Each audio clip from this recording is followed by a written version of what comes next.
Hello दोस्तों, स्वागत है आप सभी का फिर से एक नई वीडियो के साथ। दोस्तों, आज हम बात करने वाले हैं कक्षा 10 के पेपर के बारे में, जिसका नाम है हिंदी। सन 2023 का पेपर है और विषय का नाम है हिंदी। ये 3 घंटे 15 मिनट का पेपर है और पूर्णांक है इसमें 70, यानी 70 नंबर का ये पेपर हुआ है जो अभी 2023 में ही हुआ है। तो आज इसके ऊपर चर्चा करने वाले हैं। जो क्लास 10th का पेपर है ये, ठीक है। तो चर्चा करते हैं बिना टाइम गवाए। तो सबसे पहले हम बात करेंगे बहुकल्य पे प्रश्न, वस्तुनिष्ठ प्रश्नों के ऊपर हम बात करने वाले हैं। तो पहला क्वेश्चन है, आचार्य रामचंद्र शुक्ल किस युग के लेखक हैं? तो आपको 4 ऑप्शन दिए होंगे, 1, बी, सी और डी। आपको छांट कर बताना है कि आचार्य रामचंद्र शुक्ल किस युग के लेखक हैं, ठीक है। तो गबन की विधि है, गबन जो एक किसी ने लिखा है तो वो नाटक है, उपन्यास है, एकांकीय या कहानी है। आपको ऑप्शन में से बताना है, ठीक है। कंकाल के लेखक कौन है? कंकाल के लेखक कौन है ये आपको इसमें बताना है, ए बी सी डी। कौन सा इनके लेखक है? मुंशी प्रेमचंद है, निराला जी हैं, या जयशंकर प्रसाद जी और रामचंद्र शुक्ल जी। फोर्थ है, कलम का सिपाही कृति है। ये कलम का सिपाही किसने लिखी है? तो आपको 4 ऑप्शन मिलेंगे, धर्मवीर भारती, जैनेन्द्र की, आज्ञे जी और अमृत राय जी, ठीक है।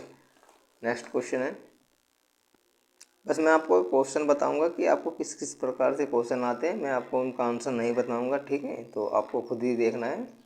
बस मैं आपके लिए एक क्वेश्चन बता रहा हूँ कि किस प्रकार से आपको क्वेश्चन आते हैं, तो बस यही बता पाऊँगा, ठीक है। क्वेश्चन 5 है, शुक्ल युग के क्या अवधि है? समय काल कितना है शुक्ल युग का? समय काल पीरियड कितना है, ठीक है। 1900 से 1918, 1900 से 1938, 1936 से 1943, 1805 से 50 से 1900 तक। तो आपको ऑप्शन देखकर बताना है। नंबर 1 छठा है, साकेत रचना है। साकेत किसकी रचना है? महादेव वर्मा, जयशंकर प्रसाद, सुमित्रा नंदन पंत या मैथिली शरण गुप्त जी की। नेक्स्ट है, महादेवी वर्मा कवित्री हैं, छायावाद की हैं या प्रगतिवाद की, द्विवेदी युग की या प्रयोगवाद की। क्वेश्चन नंबर 7 है और नेक्स्ट क्वेश्चन पे चलते हैं। यहाँ पर क्वेश्चन नंबर 8 है, गंगा लहरी रचना किसकी है? पद्माकर की, भूषण की, बिहारी जी की या मतीराम जी की। नेक्स्ट है, आधुनिक काल की समय सीमा है। आधुनिक काल का पीरियड कब से स्टार्ट होता है? तो आपको यहाँ से बताना है, 1900 से 1938, 1936 से 1943, 1918 से 1950 या 1843 ईस्वी से अब तक। नेक्स्ट है, महादेवी वर्मा की रचना नहीं है, इनमें से कौन सी महादेवी वर्मा के द्वारा लिखी गई नहीं है? तो आपको नहीं बताना है, ठीक है। ये निहार है, युगांतर है, युगांत है, संध्या गीत है, दीपशिखा है। तो आपको इसमें से बताना है। तो यह है, हास्य रस का स्थायी भाव क्या है? रति है, निर्वेद है, हास है, विस्मय है। तो मैं आपके लिए बता देता हूँ। तो इसका स्थायी भाव है वो हास है। नेक्स्ट है, पीपर पात सरिस मंडोला उपयुक्त पंक्ति में कौन सा अलंकार है? रूपक, उत्प्रेक्षा, उपमा या अनुप्रास। तो आपको देखकर बताना है कि इसमें कौन सा अलंकार है, ठीक है। सोरठा छंद में चरण होते हैं, उसमें कितने चरण होते हैं? 4, 2, 1 और 3। आपको पढ़कर जाना है और देखना है कि कितने चरण होते हैं, छंद में कितने चरण होते हैं, उनमें कितनी मात्राएं होती हैं, ये आपको पढ़कर जाना है। तो ठीक है, ये क्वेश्चन आपको देखने को मिलेंगे। तो नेक्स्ट क्वेश्चन पर चलते हैं। ये क्वेश्चन नंबर ये रहा 14, उपदेश शब्द में उपयुक्त उपसर्ग है? उ है, ए है, अन है या उप है। और प्रत्यय प्रत्यय के भेद हैं 4, 3, 5 या 2। आपको उपसर्ग भी पढ़ के जाने हैं और प्रत्यय भी पढ़ कर जाने हैं, समास भी हैं और पीछे छंद भी दिए हुए थे, तो सब पढ़ कर जाना है। लाभ हानि में समास है, द्विंदु है, कर्मधारय है। तो ये लाभ हानि में समास बताना है आपको। भवीर्घ्य है, कर्मधारय है, द्विगु है, द्वंद्व है। तो आपको देखकर बताना है कि कौन सा इसमें समास है। मछली का पर्यायवाची है, तो मछली का कौन सा पर्यायवाची है? द्विज है, मीन है, मुठ है या रसना। तो पर्यायवाची भी आपको पढ़कर जाने हैं। यद्यपि में कौन सी संधि है? अयादि संधि है, ज्ञान संधि है, दीर्घ संधि है, विरुद्धि संधि है। तो संधि के बारे में आपको पता होना चाहिए कि कौन सी इसमें संधि है, तो इसलिए आपको संधि भी पढ़कर जानी है। नेक्स्ट क्वेश्चन है, मधु शब्द का द्वितीय विभक्ति बहुवचन रूप है। मधुने है, मधुनीय, मधुना है, मधुनीय। ठीक है, और आपको छांट कर देखना है कौन सा है इसका। नेक्स्ट है, पठिताम धातु का वचन एवं पुरुष है। प्रथम पुरुष बहुवचन है, प्रथम पुरुष एक वचन है, प्रथम पुरुष द्विवचन है या प्रथम पुरुष द्विवचन है, ओ मध्यम पुरुष द्विवचन है। ठीक है, तो नेक्स्ट क्वेश्चन पे चलते हैं। तो नेक्स्ट क्वेश्चन में बात करें खंड ब, वर्णात्मक प्रश्न। वर्णात्मक प्रश्न क्या होता है इसमें देखते हैं। निम्नलिखित गद्यांश पर आधारित दिए गए प्रश्नों के उत्तर दीजिए। यानी आपको एक गद्यांश दिया हुआ होगा पैराग्राफ, तो आपको उनके उत्तर देने हैं। आपको 6 नंबर के हैं, तो पहले पढ़ लेते हैं इसको। जैसे कि आज हमारी इसी निर्मल शुद्ध शीतल और स्वस्थ अमृत की तलाश में है, और हमारी इच्छा, अभिलाषा और प्रत्यय यह है कि वह इन सभी अलग अलग बहती हुई नदियों में अभी भी इसी तरह बहता रहे, और इनको वह अमरत्व देता रहे जो ज़माने के हजारों थपेड़ों को बर्दाश्त करता हुआ भी आज हमारे अस्तित्व को कायम रखे हुए है और रखेगा। तो देखिएगा इसमें क्या पूछा गया। इसमें आपको गद्यांश का संदर्भ लिखना है। ठीक है, आपको इसका संदर्भ लिखना है, और गद्यांश में रेखांकित अंत जो रेखांकित हुआ है इसका स्पष्ट भाव स्पष्ट करना है कि इसके बारे में क्या बताया गया है। ठीक है, और लेखक के अनुसार हमारा अस्तित्व किस कारण से आज भी कायम है। तो इसके बारे में 3 क्वेश्चन है, आपको तीनों का आंसर इसमें छांट कर देने हैं। पूरा पैराग्राफ पढ़ना है, फिर उसके आंसर देने हैं। ठीक है, उसमें अथवा करके भी दिखाया लिया गया है, अथवा या ये वाला करना है, या फिर आप ये वाला कर लीजिए। 2 दिए गए हैं, दोनों में से एक ही करना है। जैसे मैं पढ़ लेता हूँ दूसरा भी। जैसे यह कोई बात नहीं है कि एक स्वभाव और रुचि के लोगों में ही मित्रता हो सकती है। समाज में विभिन्नता देखकर लोग एक दूसरे की ओर आकर्षित होते हैं। जो गुण हमें नहीं है, हम चाहते हैं कि कोई ऐसा मित्र मिले जो वे गुण हों। चिंतनशील मनुष्य प्रफुल्लित चित्त का साथ ढूंढता है, निर्बल बलि का, धीर उत्साही का। तो ये वाला पैराग्राफ है और ये वाला पैराग्राफ है, दोनों में से एक ही करना है। दोनों पैराग्राफ में से एक पैराग्राफ करना है। अथवा लिखा है ना, इस वजह से आपको एक ही करना है, अपनी मर्जी से एक पढ़ना है। तो इसमें भी क्वेश्चन है, जैसे गद्यांश का संदर्भ लिखना है। तो इस गद्यांश में आपको संदर्भ लिखना है। रेखांकित अर्थ की व्याख्या करनी है, जो बस रेखांकित है उसी की आपको व्याख्या करनी है। नेक्स्ट, व्यक्ति एक दूसरे की ओर क्या देखकर आकर्षित होते हैं। तो आपको इसके बारे में बताना है कि व्यक्ति जो है एक दूसरे की ओर क्या देखकर आकर्षित होते हैं। और नेक्स्ट क्वेश्चन पर चलते हैं। तो हमारा नेक्स्ट क्वेश्चन है क्वेश्चन नंबर 2, दिए गए पद्यांश पर आधारित प्रश्नों के उत्तर दीजिए। वो गद्यांश और पद्यांश के बारे में आपको थोड़ा सा बता देता हूँ।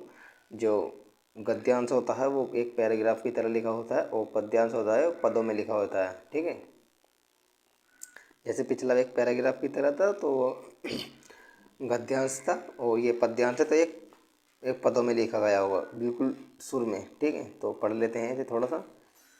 निर्गुण कौन देश सो बासी, मधुकर कहीं समुझाए सो दे, बुझती सांस ने हंसी, जो कहे कनक जो कहे जननी, को नारी को दासी, कैसे बरन भेष के कोस, किही रस के अभिलाषी, पावे गो पुनि कियो आपनो, जो करेगा गासी, सुनत मोह है रहियो बारवो, सुर बरसे मति नारी। तो ये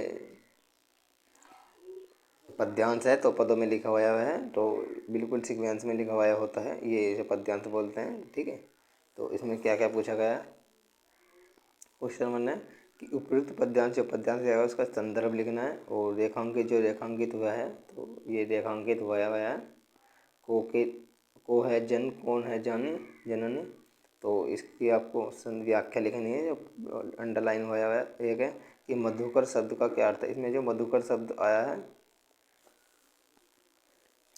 ये वाला, तो इसके बारे में आपको बताना है कि इसका क्या अर्थ है, बुझा क्या अर्थ है। ठीक है, और इसमें यहाँ पे लिखा है अथवा। अथवा यानी एक अगला क्वेश्चन है इसी का, तो ये करना है या दूसरा करना है। दूसरे पे चलते हैं, कैसा है वो भी।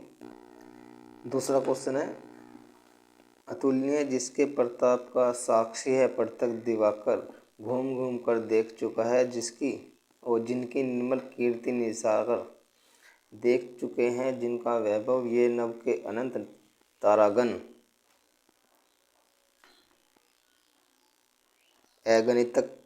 अगणित बार सुन चुका है नभ जिनका विजय घोषण गर्जन। तो पहले वाला पैराग्राफ है और वो पहले वाला पद्यांश है और ये वाला पद्यांश है। दोनों में से आपको एक ही पद्यांश करना है, अथवा लिखा है ना, तो इस वजह से। तो यहाँ पे क्वेश्चन है एक उपयुक्त पद्यांश का इसमें संदर्भ लिखना है, और रेखांकित जो रेखांकित हुआ है ये वाला इसकी व्याख्या करनी है। और उपयुक्त पद्यांश में किसकी महिमा का वर्णन किया, मतलब कि किसके बारे में आपको बताया गया है, तो उसके बारे में आपको यहाँ लिखना है। ठीक है, नेक्स्ट क्वेश्चन है क्वेश्चन नंबर 3। दिए गए संस्कृत गद्यांश में से किसी एक का संदर्भ सहित या अनुवाद करना है। इसका जो मैं आपको बता देता हूँ, ये संस्कृत का एक पैराग्राफ है। पद्यांश माने होता है पैराग्राफ ही होता है, जो पैराग्राफ की तरह लिखा हुआ होता है। तो संस्कृत का ये पैराग्राफ है, आपको इसका हिंदी में अनुवाद करना है। ठीक है, ये भी जो भी लाइनें हैं आपको इसको हिंदी में ट्रांसलेट करना है, यानी हिंदी में इसका अनुवाद करना है। तो मेरे पे इतनी संस्कृत नहीं आती, मैं थोड़ा बहुत पढ़ के बता देता हूँ। ऐसे ऐसा नगरी भारतीय संस्कृति है, संस्कृत भाषाच्य केंद्र स्थलम अस्तित्व इत एवं संस्कृत वाडम्य संस्कृतिच्य आलोक्य सर्वत्र प्रसत्य मुगल युवराज दारा सिको है अत्राज्ञ भारतीय दर्शन शास्त्रान्य अध्ययनम करोते स तेषां ज्ञानेन प्रभावित अभ्युत गत तेन उपनिषेदम अनुवादम पारसी भाषाम कारिते। तो ये संस्कृत की कुछ लाइनें हैं, तो आपको इसको हिंदी में जो इसका अनुवाद करना है, इसको हिंदी में बनाना है। ठीक है, और यहाँ पे लिखा है अथवा, यानी एक नेक्स्ट दूसरा भी पैराग्राफ है, या ये करना है या दूसरे वाला करना है, दोनों में से एक करना है। तो दूसरे पर चलते हैं, कैसा है वो। तो दूसरा पैराग्राफ ये रहा, तो इसमें है अस्माकं संस्कृते सदा गतिशीलता वर्तते मानव जीवंतम संस्कृतम ऐसा यथाश्यम एवं नवाम विचारां स्वीकरोति नवाम शक्ति च प्राप्नोति। तो मेरे पे इतनी संस्कृत नहीं आई थी, तो मैं आपको बता देता हूँ पहले ही। तो ये पैराग्राफ है यहाँ से लेकर यहाँ तक का, तो आपको इसका हिंदी में अनुवाद करना है, पढ़कर ठीक से पढ़कर इसका आपको हिंदी में अनुवाद करना है। ठीक है, और नेक्स्ट क्वेश्चन पर चलते हैं। क्वेश्चन नंबर 4 है, इसमें आ गया दिए गए पद्यांश में किसी एक संदर्भ से इसका मतलब इसका भी हिंदी में अनुवाद करना है। ये भी जो पहले वाला गद्यांश था, ये वाला पद्यांश है। मैंने आपको बताया था कि हिंदी में भी गद्यांश होता है और पद्यांश होता है, यहाँ पर संस्कृत में भी गद्यांश और पद्यांश होता है। तो संस्कृत का गद्यांश पहले वाला ये वाला है, पद्यांश भी है, और गद्यांश ये लाइन में लिखी है छोटी छोटी, तो ये पद्यांश कहते हैं। पद यानी पदों में, वो गद्यांश यानी लाइनों में लिखा होता है, वो सीक्वेंस में। तो इसके बारे में आपको पढ़ लेते हैं।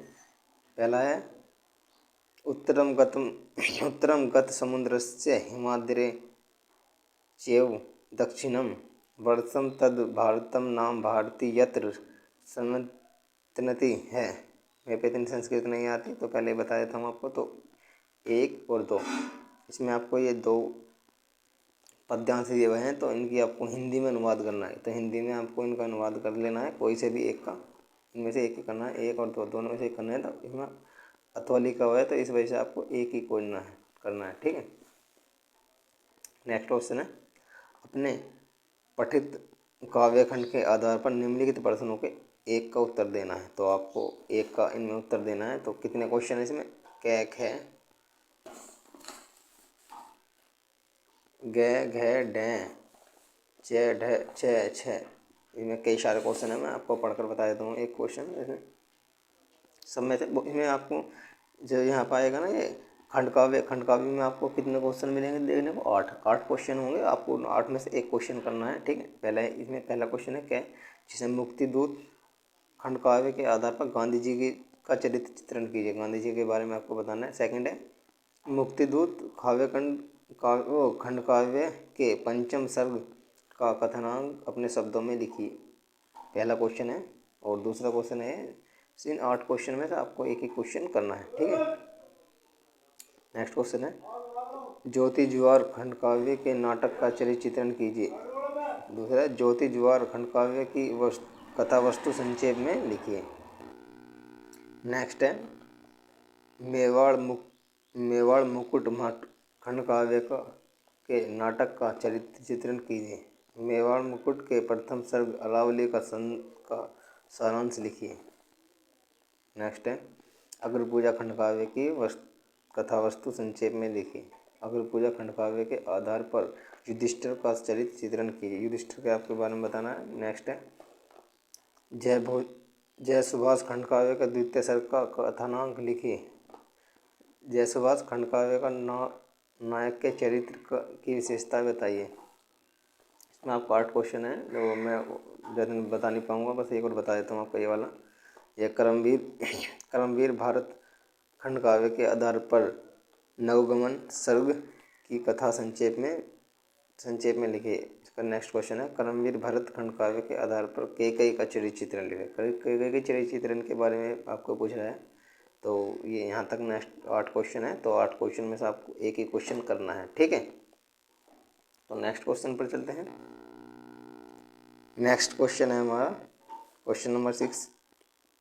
यहाँ पर दिए गए लेखकों में से एक का जीवन परिचय लिखते हुए उसकी प्रमुख रचनाओं का उल्लेख है। यानी उसका जीवन परिचय भी लिखना है और उसकी रचनाएं भी लिखनी है, उन्होंने कौन कौन सी रचनाएं की। पहला है, आचार्य रामचंद्र शुक्ल का जीवन परिचय लिखना है, या जयशंकर प्रसाद का और डॉक्टर राजेंद्र प्रसाद का। इनमें से तीन लेखक हैं, तो तीनों में से एक का ही जीवन परिचय आपको लिखना है और उसकी रचनाओं के बारे में भी बताना है, ठीक है।